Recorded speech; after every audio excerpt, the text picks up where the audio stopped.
All right, so here I've already painted 4 of the characters. I know normally I do like 1 layer at a time, but for this, I wanted to show you guys the difference between characters that are moving further back, right? Creating that contrast and that space using desaturation and saturation, right? So we have the character in the front who is really popping forward because of how saturated these colors are, right? We have a very bright pink, very saturated red, very saturated purple here, right? You can see it's not as grayed out, right? It's still dark, but it's not as grayed out of a purple as other areas, right? I still have the values, and sure, those values lose some of that saturation, but like notice this purple, despite being a dark color, right? It's a similar value here.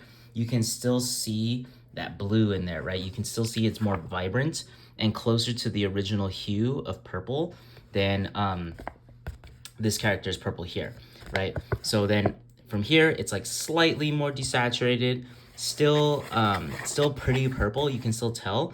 And then here it starts to turn a little bit brown, and then here it starts to turn a little bit grayish brown, right? You can tell that these 3 colors are still purple. You can tell that they're all still wearing the same like uniform. But as the characters go further back, they are more and more desaturated. Okay, even their skin tones. We have a very warm and like very pink skin tone here. His eyes are very pink as well. His hair is very pink. And then here we have a more grayed out skin tone, right? And then here we have an even more grayed out skin tone. And here, like you can still see a little bit of that brown in there, that little bit of that like peach color in there. But it's really here where his skin, let's zoom in there, is literally gray, right? He's literally gray compared to her. Oh God, I'm moving the camera too much. He's literally gray compared to her, okay? And same here. If you compare their skin tones, you have a very red skin, and this one's a little bit more brown, right? Still reads as skin tone, right? And if you look at it as a whole, it still reads correctly despite having less and less saturation, okay? So again, pink hair, very bright pink hair. This blue, it's a little duller, but it's still noticeably blue. His hair is actually like a dark black, but just to give it some color, I gave it some blue, okay? And then here's her hair supposed to be green, but rather than have like a pure green, very saturated green, I desaturated it by adding some red into it to make it like a brownish, grayish green. His hair is supposed to be white, so no real issue there. Okay, I just had like instead of like a warm white, I just added a little bit of blue to it to make it not boring. Okay, it still reads as white though, since the value is so close to white. All right, so that's what desaturation does, right? And saturation.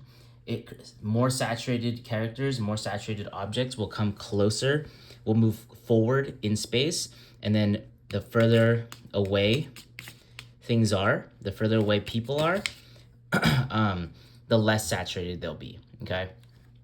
So the background here is probably gonna be like a gray, right? Even more gray than this. I've added some like blue to this to give it a little bit of saturation, but I'm probably just gonna be using some gray in the background. This character back here who's like at the same place as this character will probably match in saturation as well.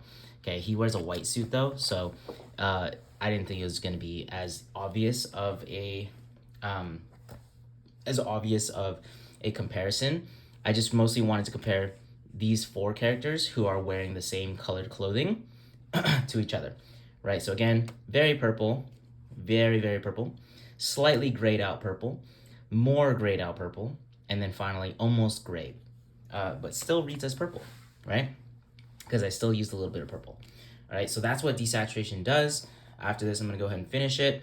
Yes, I finished each character with all of the lines already because I wanted you guys to see what they looked like. I would not recommend that though. Still stick with like lines being the very last thing you do in a painting because I'm having to constantly like fix it whenever I accidentally go over it. All right, so that's what you have to be thinking about when you're doing saturation and desaturation.